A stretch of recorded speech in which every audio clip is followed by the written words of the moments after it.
Je m'appelle Dr Warsame Ousmane Abdi.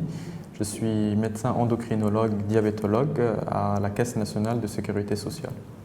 Donc, ma spécialité consiste à toutes les maladies hormonales en général, mais plus spécifiquement le diabète, qui est une maladie très répandue dans notre population. Mais je m'occupe aussi de tout ce qui est maladie hormonale, c'est comme les maladies de la thyroïde, que ce soit les états de hyperfonctionnement ou hypofonctionnement des hormones en général. Je m'occupe aussi des maladies de l'obésité, je m'occupe aussi des maladies métaboliques, comme le cholestérol et tout ce qui est maladie de métabolisme en général.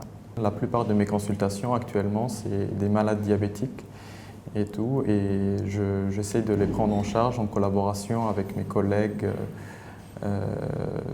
de la Caisse nationale de sécurité sociale. La plupart des maladies hormonales touchent les femmes, que ce soit les hormones de la thyroïde ou les hormones sexuelles. Ma spécialité concerne beaucoup plus les femmes parce que la plupart des femmes présentent des pathologies en relation avec les hormones, que ce soit les pathologies de la thyroïde ou que ce soit les pathologies en relation avec les hormones sexuelles comme la ménopause ou d'autres maladies. Et donc, c'est pour ça que c'est plus des femmes qui sont touchées par ces maladies hormonales. Mais de toute façon, on soigne aussi les hommes et tout. Et pour ce qui concerne le diabète, encore une fois, c'est 50-50. On a autant de patients hommes touchés par le diabète que de patients femmes. Et pour le reste des autres maladies hormonales, c'est les femmes aussi. Le diabète, il existe deux types de diabète. Il y a le diabète de type 1, anciennement appelé le diabète insulinodépendant, et le diabète de type 2.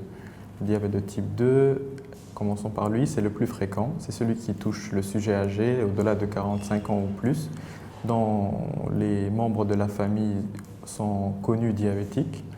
C'est une maladie silencieuse qui s'observe après plusieurs années d'évolution. Et les signes qui sont classiques, c'est quand quelqu'un a une polyurie, c'est-à-dire qu'il va beaucoup aux toilettes, accompagné d'une polydipsie, il boit beaucoup d'eau et il commence à perdre du poids. Il fait généralement une glycémie qui est élevée. C'est quand on a trop de sucre dans le sang, c'est une maladie qui s'accompagne de ça. La différence avec le diabète de type 1, c'est que ça touche plus les sujets jeunes et qui n'ont pas de gens qui sont diabétiques dans la famille.